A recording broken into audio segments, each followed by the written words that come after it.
Hello everyone, and welcome to episode 267 of the MTG Goldfish podcast. I'm Seth, probably better known as Saffron Olive, and we have the full crew here this week, starting with Richard. What's up today, Richard? Hey Seth, what's going on? A lot, actually. We have some exciting stuff to talk about today. Before we get into that, though, we have another co-host all the way from Japan. Krim, how's your trip to Japan going? Good to see you. Good to see you. Good to hear from you. It's it's late for me, but good morning to everybody here. Yes. Well, I'm glad you can make it because we actually have a lot of sweet topics to talk about. We are starting off with a topic that just came to light this morning. The BNR update is out.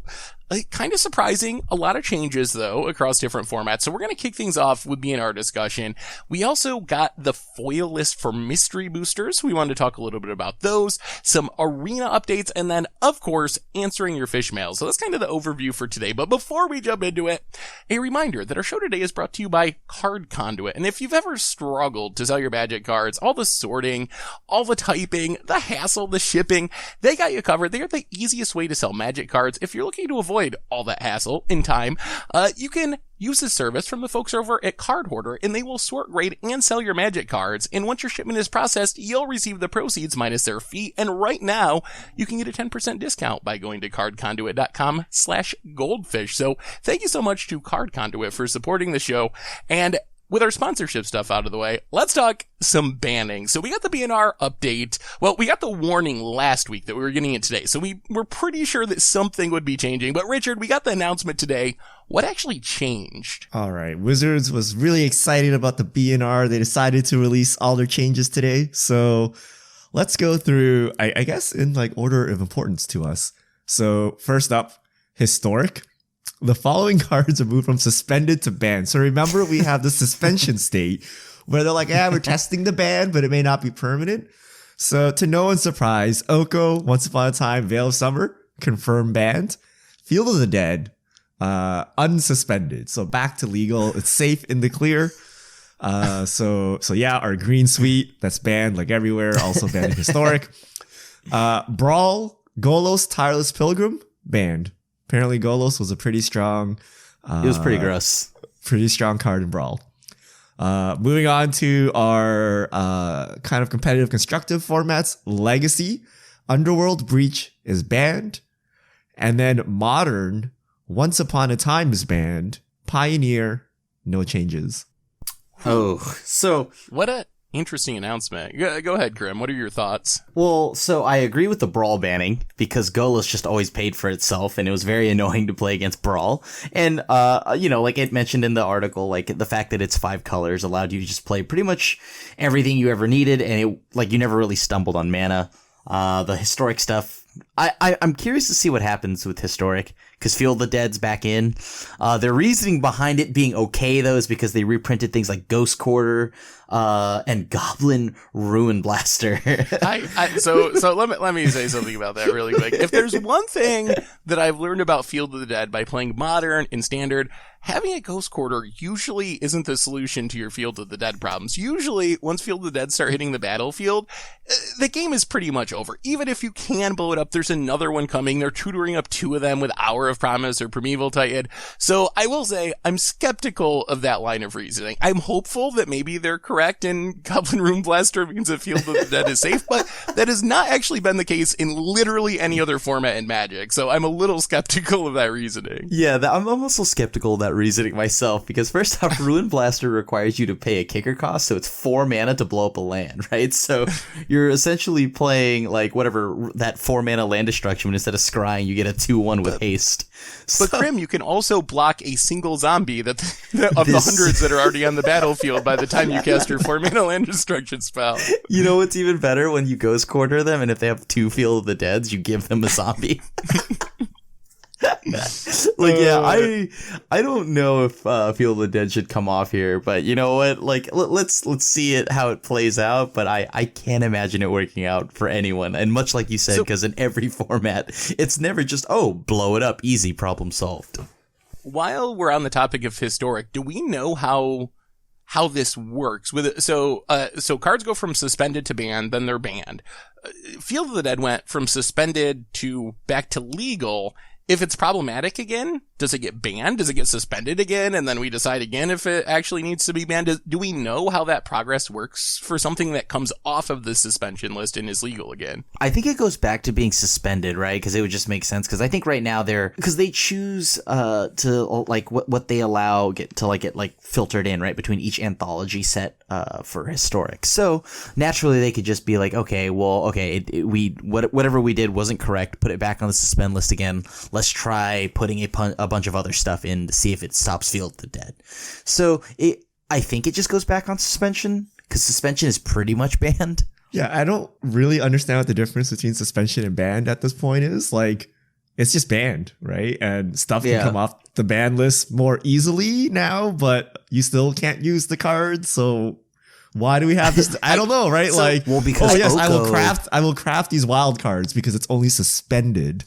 You know, like, so what do you do with this? My understanding is that suspension lasts for exactly 1 quarter, like from one anthology release to the next. And then after that time period, it's either banned or legal. Like, you can't just keep suspending. It's still a little weird, but it's basically like, for this 3-month period, we're going to like think about what we're going to do with this card, see if anything changes, and then we're going to make a final decision after that. Well, I hope it goes just to permanently banned because it's pretty difficult to deal with that card. It's already a problem to deal with it in Modern, so in all the other formats. So, like, you know what I mean? Like, it's like there's no way Historic is going to just be like, whatever, who cares, Field of the Dead. So, yeah, I mean, they might flip flop back and forth, but ultimately, I think it will be banned. It's one of those birthing pod things where you're like, wow, we can never print like ramp spells ever again because if we have too many good ones, like Field of the Dead is a problem. So even if it's somehow okay now, like it will eventually just break again. So I think they will eventually just slap it into the banned list and just keep it there. Yeah, they should just leave it there, honestly. What about real formats? Wow. Legacy Underworld Breach. Wow, there's going to be a ladder system. There is a ladder for Historic. It's coming back. It's coming back. I apologize to our dozens of historic players in our audience. I did not mean to offend you in your format. But Legacy. Underworld Breach, I think this was pretty predicted. It went from nothing to the best deck in the format in a very short period of time. And one of the things that made it so scary was it wasn't a traditional combo deck. You could just play kind of like a Jeskai control deck almost and have Underworld Breach and like Lightning Bolt with Brain Freeze be your finisher. So I feel like that's part of what pushed Underworld Breach to such a quick banning is it wasn't a glass cannon combo deck. You could play a very real deck that also had this like very hard to interact with combo finish. So I think that was something pretty much all the Legacy players agreed on. Modern, what do you think about Once Upon a Time? We saw that rise to be, I think, the single most played card in the format, at least according to our Modern metagame page. It's like I was somehow beating out Lightning Bolt. What do you think about that one being banned now basically in every format, joining Oko as the Throne of Eldraine card that within 6 months is literally just banned across the board in every competitive format, essentially? I feel like Throne of Eldraine has just been banned, so like I kind of forgot this was legal, to be honest with you. I just assumed like a long time ago this card was banned. Why wasn't it? Why did it take so long, right? Because I feel like it always offered green and all of the decks that can play it way too much consistency. Like, how has it made it this far along the way? You know, everyone plays it, but I don't think it's that bad because in Modern, if you actually have to hard cast Once Upon a Time, that's like a time walk. It's not like Standard. It's instant. Standard was slow enough where you're like, okay, whatever, right? I'll actually cast this. But in Modern, when your opponent's doing nothing and they're just passing, it's like, oh yes, they drew 2 Once Upon a Times instead of doing it on turn 0. So I actually didn't feel that card is actually that bad. I feel there's more obnoxious cards in Eldraine still floating around in Modern than Once Upon a Time. As long as there's a free Veil of Summer. Well, that's core. That's core. Oh, that's sorry, core. wrong set. That's actually not Eldraine. Mystic Sanctuary, like, I don't know. That's a good one. Sanctuary Cool. Doesn't Sanctuary feel a little too slow, though? I mean, like, I get Sanctuary is the dumbest card I've seen in my life. Like, yes, let me put it in this deck, you know, and let me get free cryptic commands at any point in time and just lock you out of the game for no cost whatsoever to my, you know, my deck building to anything. Your mana base. That's it's okay. even fetchable. Like, It's fetchable, and you already play Cryptic Command, so you already play like islands. It's fine. But it's you just I actually will say the care. lock is obnoxious. I mean, like yeah. what if I fetched a Goyf up out of nowhere, right? Like that's like what if Dryad Arbor was like a 4/5? Like how would you feel if that is Once Upon a Time, except it's better because Cryptic is just better. No. You gotta remember, Cryptic Command is not even played that much anymore because of a card that does the same thing for 1 mana. So, like, like to be completely honest, I'm being serious. I think if the concern is that Mystic Sanctuary and all of that is a problem in Modern, then we've done it, right? Like, I think we're at a spot where Magic or Modern is in a really, really, really, really good spot. But you just love your counter No. spells. No, So I don't even- depriving back your Mystic Sanctuary every turn. I don't even play it. It's like Crib's Dreamland. I don't even play it. I don't even play that. I don't even play Cryptic. It's so bad. Like it's like, you don't even need a Cryptic. It's like a free mystical tutor, right? I'll put that Path to Exile back on top. Like at any time I feel it's like, you know, like in a deck with Snapcasters, Teferis, Narsets, Jaces, what is the card I fear most? Mystic Sanctuary, right? See, like so I'd be dumb. more worried about all of those things, like the Sanctuary thing, whatever. Like I've had Wurza players fetch it up, you know, dunk on me with it. I'm just like, whatever, that's fine. Yeah. Like, but like, You finally grind down Wurza and they're like, oh yes, fetch land, perfect draw. Mystic Sanctuary kills you, right? You're like, come on, dude, it was a fetch land. but like, I've like found myself leaving in Blood Moons against decks that have like 10 basic lands just to stop Mystic Sanctuary, like just because I hate getting locked by it so much. I'm like, sure, that's all my Blood Moon's gonna do, but I'm keeping it in. Like, you're not gonna lock me. I cannot imagine that is more problematic than Once Upon a Time, though. Like, Once Upon a Time is a free spell. I completely agree. Like- I think Once Upon a Time was very problematic, and I'm very glad that it's banned. Like, yeah. So I'm not debating that. I don't Yeah. think that Mystic Sanctuary is more busted than Once Upon a Time, but I do think it is a pretty obnoxious Throne of Eldraine card. Yeah, and like, even if you're casting Once Upon a Time fairly, it's still instant speed, so it's not like I have to do it on my turn, right? Like, I was already... And 2 mana is not bad. It's not like it's 3 or 4 mana. Like, it's not efficient if you have to cast it, but it's not like, you know, a joke or anything. It's like hard casting a ley line. You can do it, but it feels... No, because every You definitely want ley this in line- your opener. You definitely want this in your opener.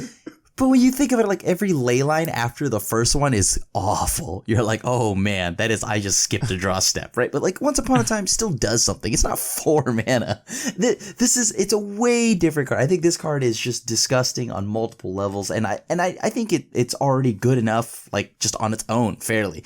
All right, I agree with you because it can fetch a Mystic Sanctuary. No. Yeah, okay. Yes. No, but so Once Upon a Time it is gets- played it in gets like Mystic literally Sanctuary. every deck. So, yeah, I think it should get the ban. But please, WotC, for the love of Jund players, get rid of Mystic Sanctuary. John doesn't So even far- care. What do you mean? I don't care So about you far- casting cryptic commands for the entire game, fetching up that Celestial Purge whenever you feel like it. So what about, we've talked a lot about what was banned. What about what wasn't banned? Which I think, just judging by like social media conversations about bannings, I think Underworld Breach was expected. Once Upon a Time was a card a lot of people expected. So those changes were expected. I think the shocking part of this ban list for me is, I think most people thought that Pioneer was going to be maybe the primary format that this banned and restricted update would be targeting, and instead it got straight up no changes. No changes in Pioneer. So what do you think about Pioneer not getting any bannings? It makes sense. And also, I should also say, Wizards also said they're planning or hoping not to change anything in Pioneer until after the Players Tour Finals, which is the end of April. So not only no bannings now, but likely no bannings for another couple months. And that, I think, plays part of it too, right? Like, letting the players know that they're, okay, you're safe from bannings. It's not like, you know, randomly you've got to retest or do some other stuff. Sure, right? But like, I also just think that Pioneer's fine, right? Like, I think these decks can be hated out. We have seen a lot of things all over the format, and it's okay to have a combo deck, right? Like, I don't know. I'm okay with it. The only thing I wish kind of got the axe was Dig Through Time. I think that'd be the only thing. I think I think Dig Through Time was a thing that I saw as like the bare minimum. Get rid of dig through time. That's kind of the minimum. I was kind of hoping they would take a more aggressive stance with Inverter. I'm really surprised. It shows up a lot. It's heavily played. I know Wizards quoted some like in Magic Online leagues in the last 2 weeks, it only won 49% of the time. But if you look at just like paper tournaments and so forth, it is constantly performing very well at paper tournaments. And I don't know. It's very heavily played for the Turtle format. I think that is a harder deck to adjust to than the Lotus Breach deck, which I think you can adjust to that. There are cards that are very good against that. Graveyard Hate, Damping Spheres. I think Inverter is a lot harder to just hate out with one card. So I don't know. I'm pretty surprised they didn't do something to target Inverter at this point, honestly. So what's interesting is a quote here. So they say, in addition, many decks that include the combo do so alongside with another primary game plan, which means more diversity of gameplay and fewer games ending with the combo finish. So if you play combo decks, as long as there's like a fair way to win, Wizards doesn't see it as like the same as an all-in combo deck, which is strange because that just makes the combo deck more resilient and better. So like, all right, let me rant for a quick second. Like, how can you say these words about Inverter and also ban Splinter Twin, which is the definition of a fair deck that has a combo in it? Also banned Copycat Combo just a couple weeks ago, which is also a fair deck that just happens to have a combo in it. Like, how does this logic hold up in the context of other bannings of similar 2-card combos in fair decks? Can the Felidar Guardian, whatever, Cat Sahili combo win without it? Like, those decks heavily relied on it, right? Like, that's actually its only win combo. You just elk them. Well, okay. Well, that when Oko is not legal, right? So, like, let's say they unbanned it, right? For some odd reason, they took it off suspension. Hey, Sahili pings for 1 a turn. Oh my god! Give Sahili some credit. That's only 20 turns. Oh my god! Okay, that's. I don't know. I just feel I kind of just understand their reasoning, but at the same time, like, I don't really think it. I think the Lotus Breach combo is more of a problem than that, in my opinion. But I don't know. But Lotus Breach is worse than Inverter, according to Wizards' last 2 weeks of Moto Leagues. I don't know. I feel 2 weeks is a weird amount of time to be making ban list decisions off of. Like, shouldn't it be a larger sample size? I know we're talking about this, but did they choose 2 weeks just to cherry pick their 49%? Like, I don't know. Like, it's a weird amount of time given like how long we have between B and Rs that they pull out the 2 weeks of Moto Leagues. But I do know like the optics isn't good. I started playing Modern because I just didn't want to play Dimir Inverter in Pioneer. And I'm like, oh, Modern's pretty good actually. So it's interesting to see like what the split between Modern and Pioneer is, because when Pioneer first came out, everyone jumped to Pioneer. It was like Brewer's Paradise. Now that it's settled down into like a combo-ish meta, like, you know, Dimir Inverter is not a true combo deck. You can also play the fair game, but it's a lot more combo-y than, say, Standard. Do players shift back? Like, well, if we're going to play combo decks, I might as well just play Modern and go faster. I have. The split. Honestly. I have as well, right? I'm like, all right, Tarmogoyf, let's go, right? Like, yeah, Tarmogoyf got an upgrade. He's now like a 5/6 normally instead of a 4/5. It's fine, right? I mean, at least Modern combo decks have the kindness to just like kill me on turn 2 so I can get on to the next game. Kind? And Pioneer, it's like turn 5, turn 6. That's a lot of time I'm wasting knowing I'm going to die to the combo anyway. But that's also a lot of time you have to answer. Just for people to type me on turn 2 would be done with it. Storm off, gosh. Come on. It's not better. That's worse. I mean, I've actually been playing a perfect split between both, right? I've been playing way more Modern and like, which is good, and I've been playing a ton of Pioneer still. I still feel like there's still tons of Brewers decks out there. I mean, I'm out there right now attacking people with Croxa and like Grixis mid-range, right? And that's doing good. So like, I don't know. I feel like you can just beat it, right? Like, I guess I have the privilege of saying that because every deck I play is black, so like that allows me Thoughtseize. And so I guess that's a little bit different, right? So I have a little bit of a bias there. But I don't know. I like it. I like this meta. Is that weird? So, I mean, I don't think the Pioneer meta is horrible. So I wouldn't say it's weird. don't love it, but what do you think of this question, which is something that's been a popular topic on some of the Reddit threads about the banning? One of the common responses to Pioneer getting no changes is people like, well, duh, all these new combo decks that are dominating the format are built on Theros Beyond Death cards, and Wizards wants to keep selling Theros Beyond Death cards until Ikoria releases, so they're just gonna wait until April after Ikoria releases, and they're selling that, and then they'll ban all these cards. I mean, we've think already that plays into it at all? No. I used to think that, but after, like, they banned Emrakul, right? Emrakul was the face of the, like, Eldritch Reborn and Standard and whatnot.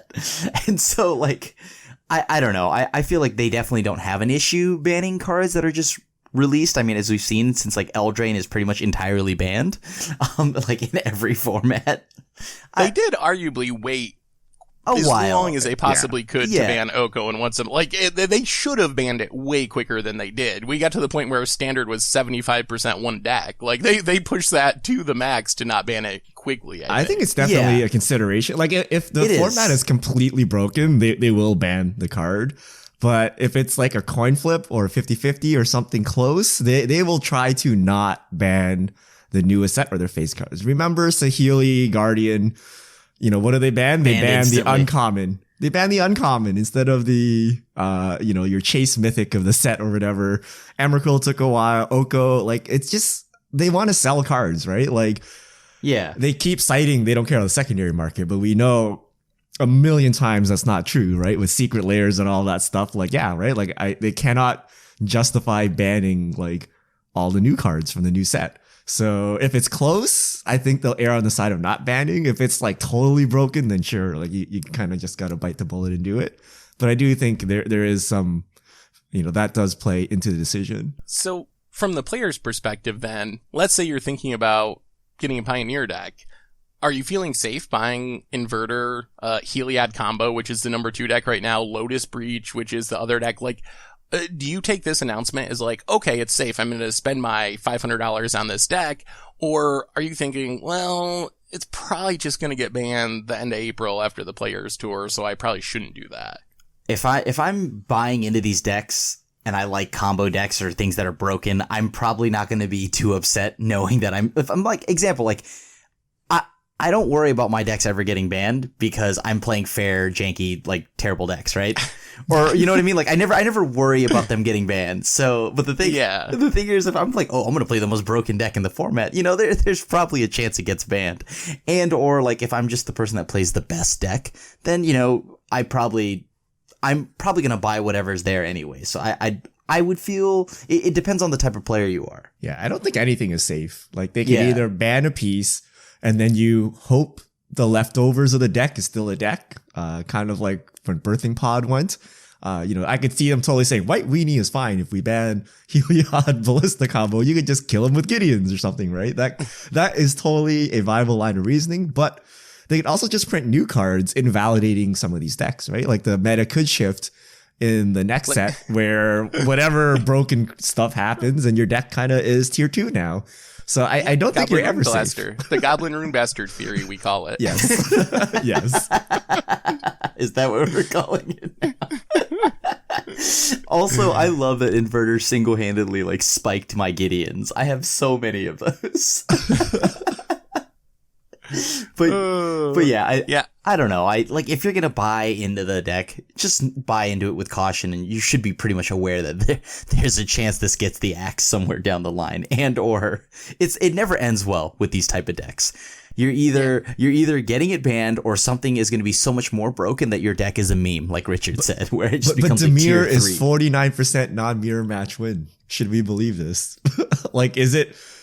So what do you think if the community just keeps complaining about Inverter, but Wizards like honestly looks at the data and just sees that it's a bad deck or it's just like a 50-50 deck? Do you think they would act just on like community outrage?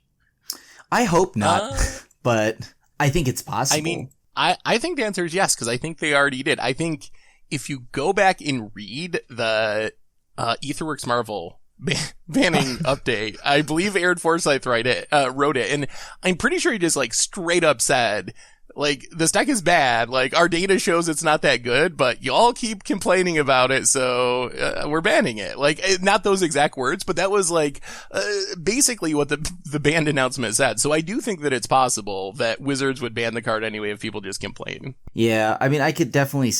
I hope they don't once again, but I definitely can see them doing it. If enough outcry happens, right? Yeah. I mean, I would be cautious about buying into the combo decks right now until the next BNR. Like, if you're okay with buying it, knowing that it's possible to get banned, but I wouldn't take this BNR announcement as a signal that, like, Inverter or Lotus Breach or Heliod, whatever, is safe in Pioneer forever. Like, it's safe for probably the next 2 months, but I wouldn't take this to mean it's safe forever. I can tell you that it's safe until, when is it? The end of the next Players Tour finals in Houston in late April. I can tell you that safely, currently at least. If you're worried about that, just do what I would do. Combo meta, attack it with mid-range. Just kidding. That's not a good idea, but you're guaranteed to not get banned. You have 4 Thought Seizes. It's all good. Yeah. That's all you need. See, yeah, honestly, Richard, how are you not playing Pioneer? Because I could Thought Seize in Modern. Yeah, but you could also do it in all formats. But here's then this. You could play with your I have Theros more than ones 4 Thought Seizes. and your Lore Winds. I have Inquisitions. Oh, great. You have Thought Erasure in Pioneer, then you combine that together. It's like the same thing.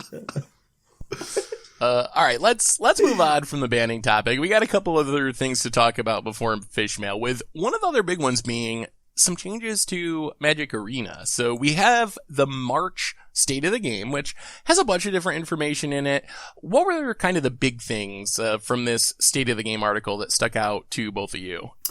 I think it's as weird as it sounds, direct messaging and probably the Cube Sealed. What do you think about Cube Sealed? How hyped are you? So Cube Sealed, if you're not familiar with Cube, it's kind of like setless. It's all-star type stuff. It's very popular on Magic Online and in paper for the most reason, but a lot of times it's like vintage themed off of different things like that. This cube on Arena seems to be the best stuff on Arena, essentially, is how I think it's described. Maybe there'll be some new cards thrown in there, or some cards we haven't seen, but it seems like it's mostly the good stuff that's already on Arena. The sort of awkward part, or different part, I guess, would be that it's sealed, because we don't have the ability to do actual drafts, and I think Wizards correctly identified that cube drafting with bots would not be a very enjoyable experience, so they're going with sealed for this run while they work on real drafts. Is this a format y'all are hyped for? Like, are you going to be playing some Cube Sealed when it comes online? I'll definitely play Cube Sealed. Like, I mean, it's pretty cool. It is a bummer because a huge part of like just anything limited I love is that the human element of like drafting, passing, hating my opponents out to my left and right, you know what I mean? Or whatever, right? Or pivoting and whatnot. Like, I think that's a huge part of limited. But you know, I'm still going to play it because the idea of just like how Cube Sealed or Cube anything is actually really fun. Yeah, Cube Draft is cool because you get to, so the appeal of playing Cube for me is when we play like Vintage or Legacy Cube, things like that, where you get to play with old cards and you get to draft weird strategies or different strategies. Here it's sealed, so you pretty much just open stuff and play a good stuff deck. Like, that's usually how sealed works. It's very rare that you can ever assemble some actual synergistic deck. It's usually just good stuff. And the less exciting part is just like arena cards, right? You're basically playing historic cube, right? It's basically all cards on arena plus the new historic anthology cards. So I don't know, like, it just feels like I'm playing like Theros Sealed or something, right? It's not as exciting as Cube, right? It's not the normal Cube we all come to know of, like powered Cube and stuff like that. Right? Richard, have you ever kickered Goblin Rune Blaster? Kill their Field of the Dead. Unfortunately, they have 3, so you give them 3 zombies.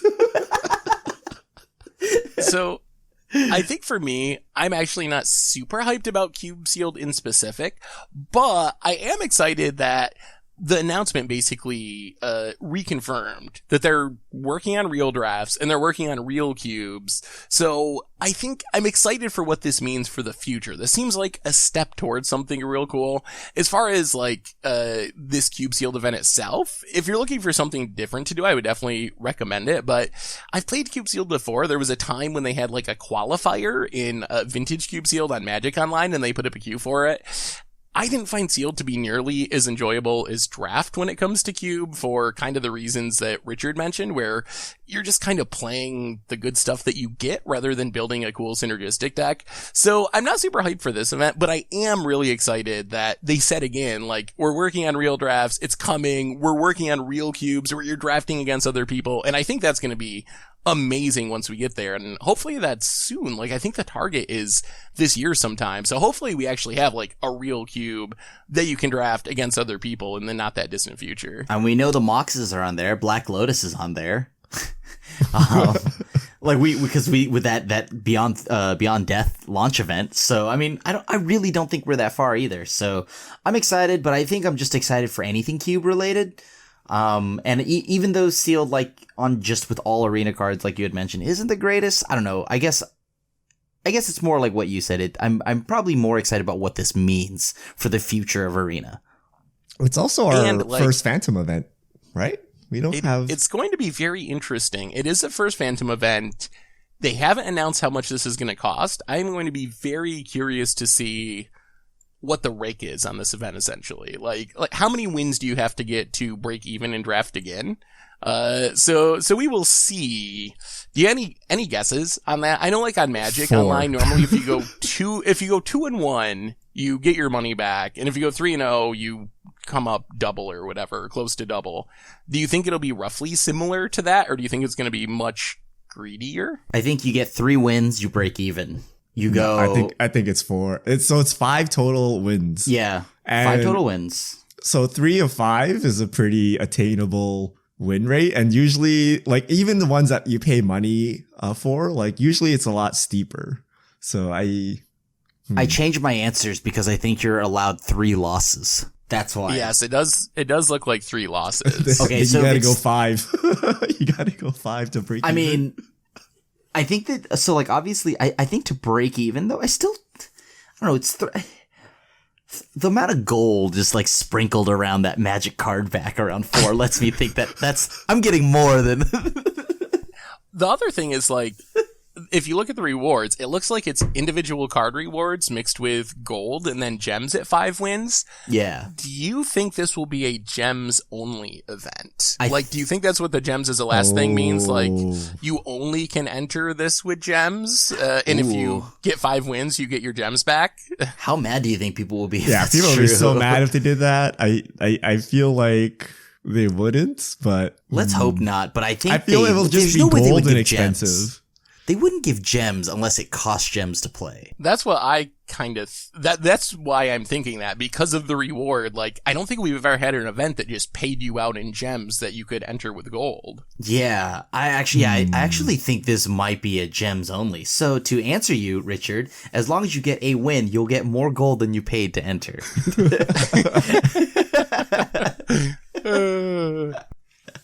But this has definitely got to be a gem entry only then. People will not be happy about that. It's also just a screenshot that they threw up, so we don't know what the final result is. So we're gonna have to wait and see. True. It may not be the actual structure. It's just a random screenshot. Yeah. I will say I've had a few people that are not familiar with Phantom events that are arena players ask me if Phantom means it's free.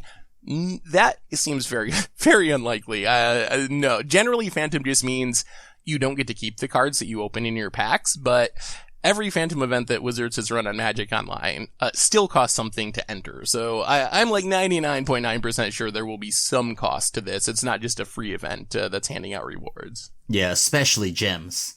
If the screenshot is accurate, once again. Any other thoughts on the arena announcement before we talk about mystery boosters? Yes. One last thing. The most important thing, and this is not even a joke, like the evolution of emoting.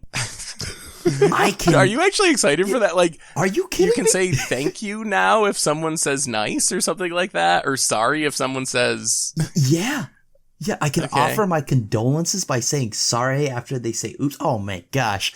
I've been waiting for this. Like, just like, honestly, I love emoting though. So I have the opposite take with these new ones popping up. Now I kind of feel like I'm being impolite if I don't respond, and my like natural state on Arena is just not to emote anything to anyone ever. So now that I have the option to say like sorry or thank you, I kind of feel pressure that I like have to use that, or the person across from me is going to be thinking, hey, what a jerk. Like they could have said thank you there. They could have said sorry. See, this now adds next level. Like, you not only have to think about the lines of play, but your lines on how you're going to emote with your opponent. I'm into it. I have flipped on the emote game. I've disabled all emotes. I've reverted to my spike mode. Oh, come on. Because someone really tilted me once doing something. Like, I was trying to think of like combat math, and they kept going like your go. And then I was like, okay, screw this guy. Turn it off. So like that one person out of like the 50 good emotes I got like ruined it. I was like, okay, I don't need distractions. I can't do combat math as is. I gotta focus here. Richard, were you against canister? So,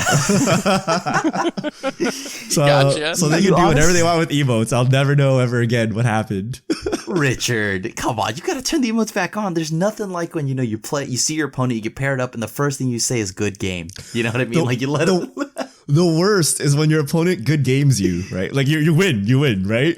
But like you're frantically scrambling to get the good game in response before the game like exits, right? Yeah. Like that's the worst, right? I'm like, oh my god, he thinks I'm salty, right? That's called APM gaming right there, dude. That's esports at its finest. They should just give you like 5 seconds after a match where you can sit there and just emote each other before you leave. I mean, like, I love it. I mean, I don't understand what. Have you all had it where like at the end of your game, it's like, how would you rank your match? And it gives you a sad face and a happy face. Yeah. Who hits a happy face after they get bodied? You know what I mean? Like it's like. I don't think Wizards thought that through, because I always vote the exact same way. Like, if I won, of course it's a happy face. If I lost, of course it's a frowny face. Like, all you're really judging is whether I won or lost. Your opponent mauls the 4, has no lands. You body them. Is that a happy face? Yeah, I won. Really? I'm pretty happy. I would put the sad face on that. I don't know. I used to feel bad for people that mulligan, but one of the side effects of London mulligans is I don't feel bad at all anymore. If you mulligan to 5, I assume you're trying to like find your combo piece, not that you had a bad hand. So I have no sympathy for people mulliganing anymore. I also have zero sympathy because the amount of times it's happened to me. I've been on the say, like, the end of like mulling into oblivion. So, whatever. All right, we got one more topic before fish mail. We got the foil list for mystery boosters. So mystery boosters, they've been talked about a lot because we've had the convention edition since I think December. They're releasing the retail, like LGS edition, this Friday, I believe, the 13th. We got the full foil list, 121 different cards. This is replacing the playtest cards that were in the convention edition. Instead of a playtest card, you're getting a foil in every pack. What do you guys think about the foils from mystery boosters? They're like EDH dreams. I mean, like, you're telling me like Intruder Alarm is in there. Oh man, I am so excited for all of these foils. Did you know Send Triplets is like a $65 card non-foil and $165 foil? When did Send Triplets just become absurdly expensive? Since EDH. Yeah, but who's allowing people to play it in their groups? I feel like most people that have this as their commander just like immediately just don't get to have anybody play with them. So I think from a value perspective, the foils are really solid. I was like shocked. I think when I calculated a couple days ago, the average value of the original printing of these foils was like $17, $18, which for a pack that's going right now, boxes have been 24 packs for $100. So basically normal prices, slightly more because the box is smaller. Like, that's a lot of value, but we'll see where the prices end up. I'm expecting these are going to drop significantly. Like, normally sets that have the gimmick of a foil in every pack, the foils from those sets usually drop severely in price, and they're very, very cheap. So I think maybe the most exciting part is, as Krim said, there's a lot of Commander staples. There's Maelstrom Nexuses and Rikis and a bunch of the Kamigawa lands and Teferi's Puzzle Box, Scourge. Yeah, there's a lot of Commander staples in here. And these are cards that are pretty expensive, like in foil, 20, 30, 40, in some cases like 80 or over $100. And I'm expecting these to get really, really cheap. So if you've been waiting to get foils for some of these cards for your Commander decks, I bet they're going to be like literally 20% of their previous price or something. They almost have to be just from an EV perspective. So there's a lot of cards that are pretty playable that are going to get really cheap if you've been waiting for foils. Do you know the distribution? Are they all equally likely, or do they follow kind of their rarities where a mythic? There is essentially no rarity for these cards. So you're just as likely to get Ascend triplets as random, I don't know, Iron Mirror, random common. So within the foil slot, there's no rarity. It's just equally distributed. That's concerning for me and my luck. I mean, that's good, right? There's a lot of, so topping the list is Ascend triplets. Currently like 160-ish, already gone down a lot, since it was revealed. The lowest is Greater Moss Dog, a common from I feel like I'm going to open that Modern Masters at 25 cents, basically bulk. I mean, if I'm lucky, I'll get Ogre Gatecrasher. It's a whole penny more. I will say, when I kind of calculated the value, the median value is like $11, which is lower than just the average value if you average all the prices, but it's still pretty high. So even though the foils are like, the average value is being driven up by like Send triplets, Minamo, a few really high-end cards, even just like median value is still like $11, which if you're spending $5 or $6 on a pack, having that be the typical foil you get, that's still pretty good value. But of course, like the asterisk of, like I said, I expect these cards to really crash hard in price. There's just going to be so much supply, and a lot of the most expensive cards, like on the top 10 list were cards like Shizu Death Storehouse, Minamo, School at Water's Edge.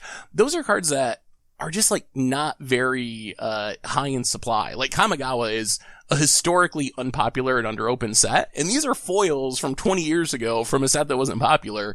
So cards like that mostly have their value just because they're really rare, because not a lot were opened back when Kamigawa was released. So I expect the new supply of these cards to really drive down prices. I mean, I think it'll like dip the prices only temporarily, and then everything goes back up just because like how much EDH stuff, like there's so many good cards here actually. Like when you look at the full list, you do have things like even Burning Inquiry, right, at foil, and like all these other things, right? Like there's just so many cool cards here at foil. Ravenous Trap. I don't know. I mean, I kind of just feel like it's only going to temporarily dip and then it's going to immediately go back up. It's going to be really interesting to see how big of a spread there is between the original foils and the mystery booster foils, because they're very close to identical. Like, you have a different copyright line, you have the little, like, magic logo on it or whatever, but really it's got the same set symbol, it's got the same art. For all intents and purposes, they're really close to the same. I'm expecting, like, the original printing of Minamo to still be, like, $80, but then the mystery booster printing, which is almost exactly the same, to be, like, $10 or something. And It's gonna be very weird because the cards look so similar to just the naked eye. We all know this, right? Like, even if you have an original printing and a new printing where the art is the same and the only thing that's different is the set symbol, the original is still a lot more expensive because everyone knows that's the original. So it doesn't matter how close it looks, as long as it's not exact, like you can't even tell the difference. There will always be a difference because you know this is like the OG Send triplets. You know, I've had this for like 5 years or whatever. So I think just the original card, just because people know it's original, will always cost more. Anyway, Fishmail? I think that's all I had on Mystery Boosters. So let's answer some questions. All right. If you have questions, send them to @MTGGoldfish with the hashtag MTGFishmail, and we'll get to your questions on air. God of Grenades. Years ago, Standard was going to become 18 months of sets, with the oldest falling off when a new one was released. Stale Standard seems like it would be more or less fixed going back to this, and you get to keep your deck longer. Thoughts? So this was the 2 rotation a year plan, I think is what this is referring to. Mm-hmm. I would like to see that again. I know there were issues with it. I still feel like it never really got a fair shake because the same time they were testing this was really bad Kaladesh Standard, and the problem was people stopped showing up to events. I'm still not 100% sure how much of that was because of the rotation schedule and how much of it was people were tired of about playing Teamer Energy every round or like 50% of the time. I think that probably had something to do with it. I think with the focus of Arena for Standard and Standard not doing that much or that well in paper, I think the cost of that is even lower, like, cause it just costs less to get cards on Arena. So I would love to see that happen again. I know I'm coming from a slightly like privileged position where I have the cards I need to play with. I'm not dealing with the issue of like my deck being illegal sooner or whatever, but I think it would go a long way towards keeping Standard fresh when we've been through some times where it just gets stale after a while. Like right now, Standard's not bad. I've just played the 5 decks that are good a million times, so it's not that interesting to me, even though the format is healthy, quote unquote. I mean, I want to stay the route that we're on. I don't like the idea of just constantly shifting back and forth too much. I know that seems weird, but like, I feel like if we're like, there's still people like that are confused of like what's legal in Standard now, right? I don't know. I like the schedule that we're on now. I like having the longer rotation. How about instead of having a scheduled rotation, they just let us know a week ahead that they're going to be a rotation next week. So it's essentially a BNR announcement, except for like these sets are banned for the whole format. Yes. Yeah, okay. Cool. So I think if they prioritize paper Standard, your rotations would be slower, because, you know, it takes time for you to pick up cards, and then you actually want to use them. If they were to prioritize digital, then they would make rotations more frequent. So, you know, a week after a new set releases, you've grinded like 5 days straight. You're done with the set. You're ready for the next one. In the world of digital games, things move really fast. Yeah. So given that it's Arena versus paper, I think in the long run, Arena's going to win out, and they're going to start pushing for faster and faster rotations. Just to keep the gaming audience like satiated, right? We don't want you to get bored of Arena and go play the H game or whatever, right? We gotta get more cards in and more sets and whatever, right? Like, but the H word has a pretty slow rotation cycle too. Mm-hmm. So I don't know. I mean, that's the weird thing though. Like I do agree that yeah, with the digital game, you do kind of want to keep things like fresh. So obviously a faster rotation cycle would be pretty great for that. But I feel like almost every card game, even the digital ones, still have a pretty crazy slow like rotation cycle. Yeah, is that because they don't have enough resources, or I actually don't know. There's I don't know the reasoning behind it, but like let's just say like not just the H word, but like even like Shadowverse, Teppen, all these things, right? All these other digital card games that I play. They all have a pretty, like, either every like it's always Legacy, or the rotation cycle is ridiculously slow. Cause like, I think like Hearthstone, which for those that don't know, that's the H word. It is they usually go by the year of like the Rhino or the year of the whatever, right? And those years, they rotate like I feel like almost every 2 years. Cause I remember being able to so I don't know, almost every card game I played, they've had a pretty slow rotation cycle.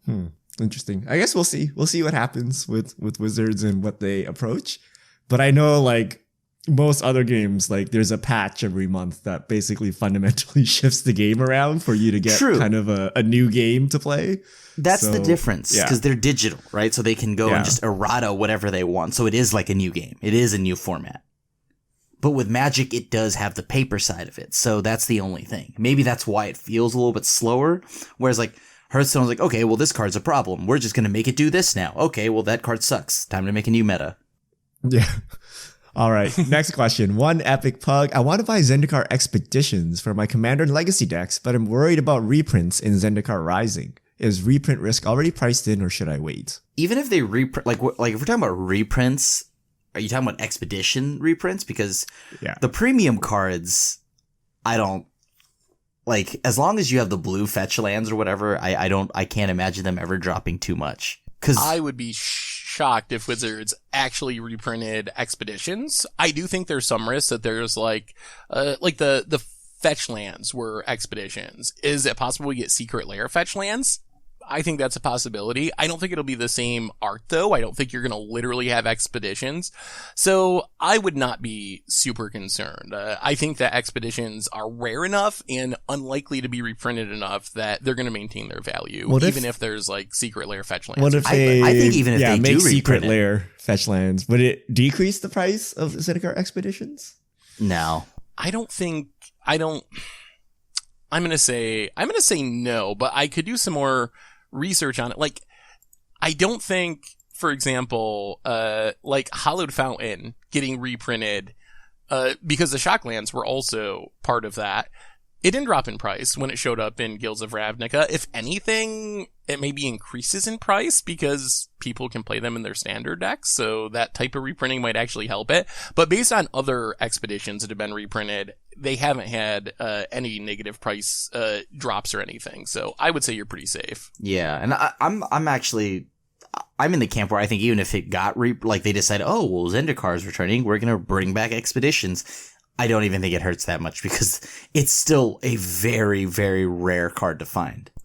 I think it would hurt. I think if they literally just printed the same exact cards with the same exact art and everything, I think that would have an impact, but I think it's really unlikely that they reprint. I think there would be a huge uproar because they're basically like collector's cards. Like that's the whole point of expeditions.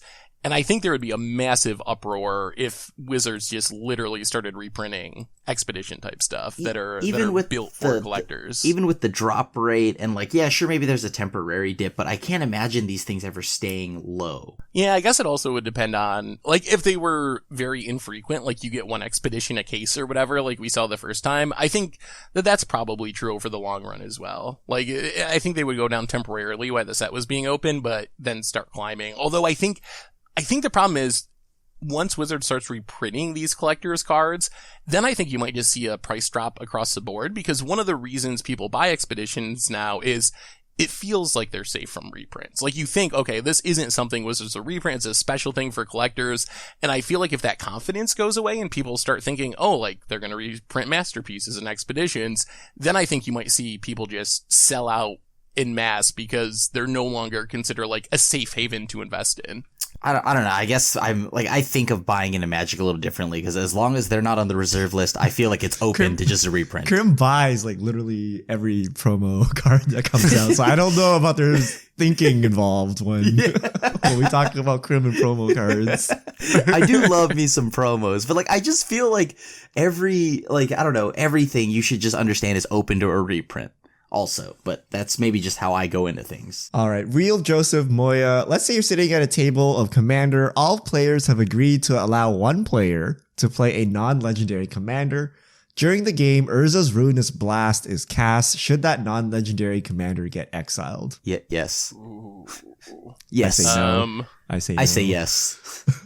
I would say I am going to read yes. Urza's Ruinous Blast, and then I'm going to read it back to you. I don't think you can, if you agree to let non-legends as your commander, I think you gotta, because then if you start doing that, aren't there tons of rules that you would have to, like, can you cast Karn's Temporal Sundering when you have your non-legendary commander? Like, I feel like you open a whole Pandora's box of issues once you start changing the words on cards. Yeah, I agree with that. Yeah, wait, what? I thought you disagreed. So should the non-legendary commander be considered legendary? I think the non-legendary commander should be exiled. Yes, it would. That's what I would say. Okay. It should be exiled. Like you got to play it how it's written. Your commander wouldn't magically turn into a legend just because you allowed it as your commander. Like it's still not a legend. Yeah, I'll allow you to play it as the commander. Oh, okay. I thought you meant that. No. It should not be exiled. I'm like, ooh. Yeah. Ooh. I mean, we should follow the rules as is. Like, you all kind of agreed to it. But I mean, I don't know. It's like a game of Commander. I guess what you would actually do is just all vote on the spot there what you think should happen. But I guess next in time our you do play this, group, well, let's just call it that in the Goldfish play group that we would make you exile your commander. All right, next question. Crazy Crowleys, with Ikoria being the plane of large beasts and the announcement of a box topper, what are the odds that Tarmogoyf is the box topper for the set? The future site is now. We're talking large beasts, man. I don't know what the odds are, but it's funny because I had this discussion the other day. I don't even think Tarmogoyf would be good, even if it were in standard. But that's a whole nother story. Yeah, I guess the odds. Agree. Oh yeah, right. Like I just don't think Tarmogoyf would be good. But I think the odds are still pretty. I don't know. I don't want to say low, but it seems unlikely. I bet it'll be a new card showing off some new, like, monstrous mechanic, whatever it is. Like, that would be my guess, is it's not a reprint. But I do think, as Grim said, that Tarmogoyf would be safe for standard. Yeah, like, and they I could wouldn't be reprint surprised if eventually we do get it reprinted in a standard format. It would never. I think cards are just so good with these where days green is? Are you kidding me? Like, if that's the like, are you kidding? That's the least broken thing I've seen. Yeah, from it's green. a terrible card, and there's no reason they would tank the price of Tarmogoyf to put it into standard, right? Like it. Oh, so you think because it's not impactful to standard, there's no reason to exactly, reprint right? and tank the Like, price? I guess that kind of makes sense. You kind of just too. waste it because it's been in like every Masters edition ever, right? So yeah, I don't think they would ever waste it like that. Next question. Say stuff in paper. You can't have several type of sleeves in a deck because it's basically card marking.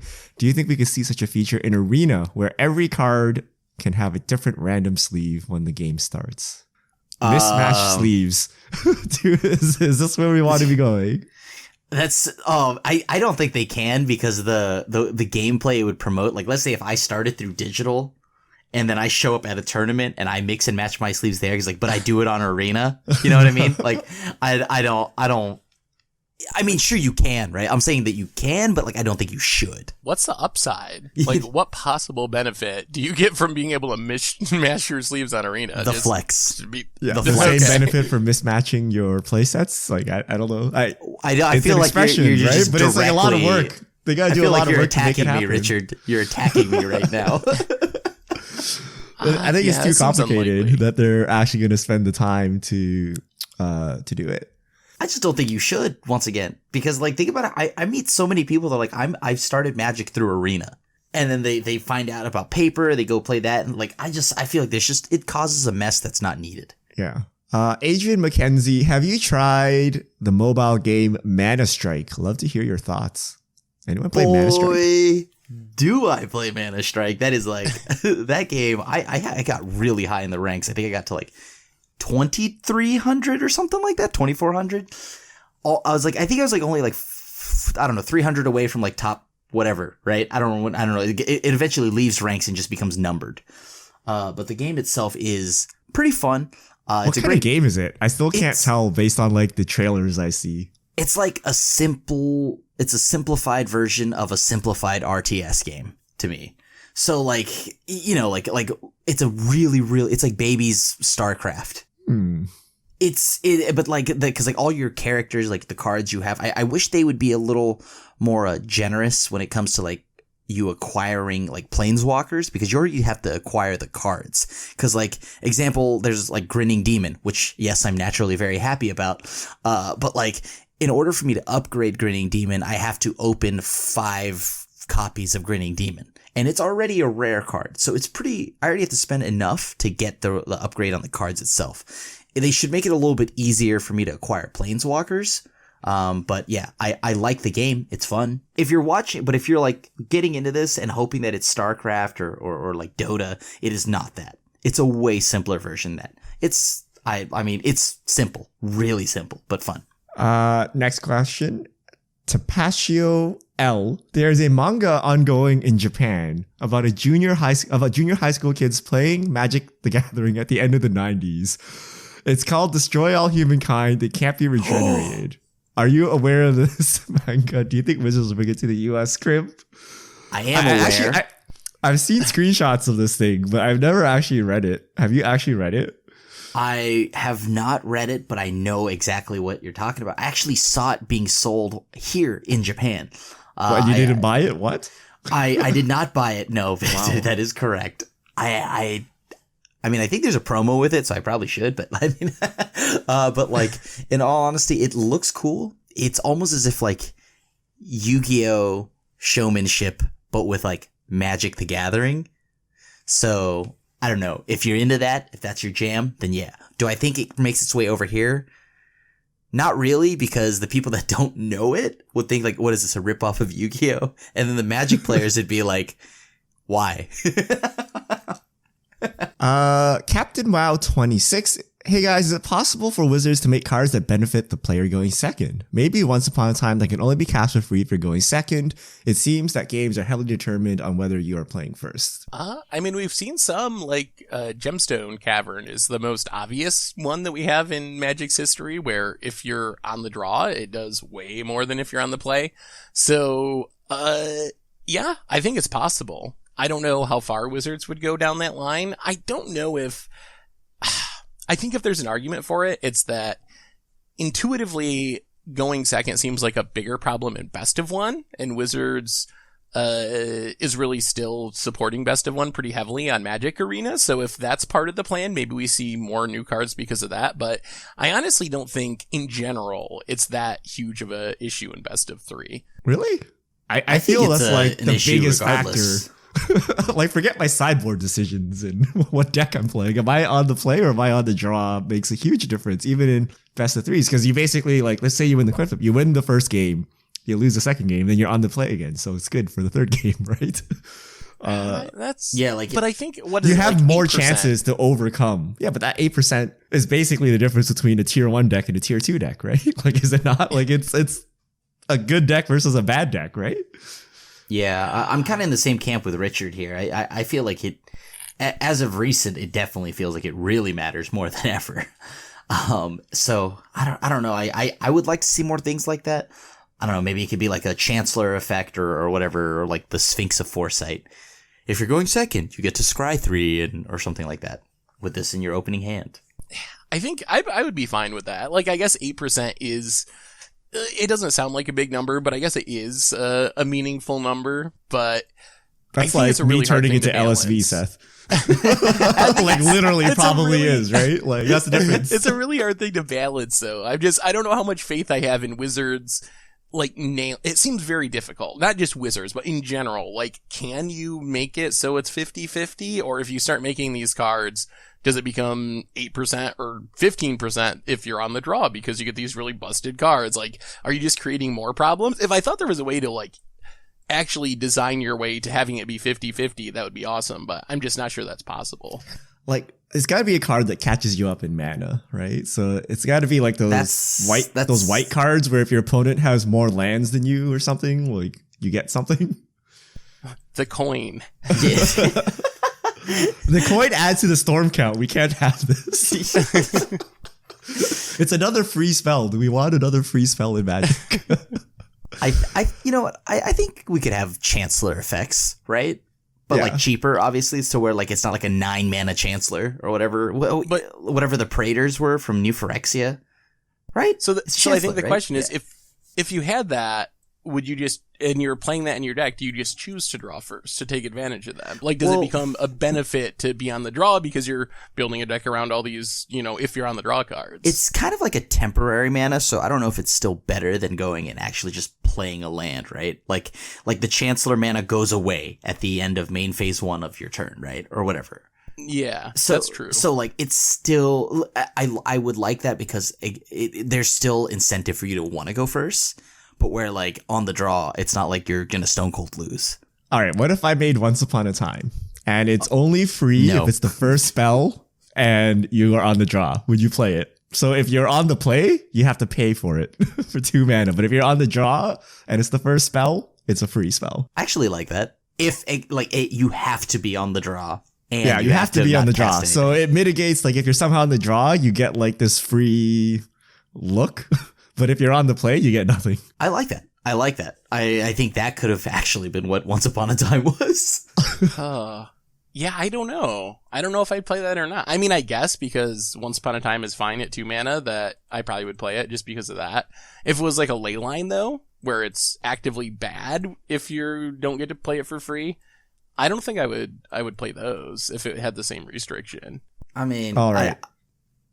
I legitimately think you can just make it like a Chancellor thing, but cheaper. Like any of that cycle, but just cheaper, so you don't have a 9 mana clunky threat in your hand. Like a 3 mana, 4 mana one, whatever. Yeah. All right. Last question. Philippe Real H. Here's my idea for mechanic for white to draw cards. Guardian X. When this creature enters the battlefield, you may exile X. the top X cards of your library. Under it, when this creature attacks or blocks, you may put those cards in your hand. What do you think? I don't know. It doesn't really gain life. No, it's either too good or too bad, right? Like, but isn't whenever it you time attack for or like block, draw a card, that's like really good. So you're gonna have to cost it more. But then if you're paying like 5 mana for a 2/2 and then it gets removed immediately, then it's the most terrible card ever. So I don't know how you can balance this. I like the idea of the mechanic. Like, I think the mechanic could be a cool, like, set mechanic, but I don't know. It does seem like it would be very difficult to balance as, like, an evergreen way to improve white. But like, let's be honest here. Isn't it about time to like have like, I don't know, white cards get the green treatment to where they're just so obviously broken that they're gonna get banned eventually, but they still get printed anyways? I don't know if I want any color to get the green treatment like green has gotten the last couple of Wait, years. have you guys forgot about History of Benalia? Like, man. that was a strong card. That definitely was a strong card. But like, this is the thing. Like, it's either you're playing white weenie or you're playing life gain. Like, yeah, I mean, you're either playing White Weenie or you're playing like a crazy 5-mana angel, right? Like Avacyn or Lidvala or something like that. Right? I don't know. That's just what white does, right? I haven't seen anybody actually cast an angel like fairly. I feel like every time it's an angel, it's getting brought back with black or something like that. I want white to just be good, like really good, so good that it carries whatever other color, not it gets carried. I honestly think people sometimes blow that out of proportion as far as standard. Like, wasn't getting an Ally of Zendikar like the best Remember thing we used to in complain standard about and that? the best deck in standard for like a long period of time? Like, I don't think white is. I get it overall, and I definitely get it for Commander, but I actually think that people just kind of like meme on it with standard, because I don't think white is as bad as people make it out to be sometimes. I mean, it's because people don't like White Weenie. That's what I mean. Like White Weenie. Like, Gideon is obviously good, but like, and like that, I agree, that was probably the best card white has had in a long time, but like, something that's not White Weenie, like, you know what I mean? Like, almost every other color has like multiple ways they can go when it comes to decks that you can build. Yeah. Yeah, that's true.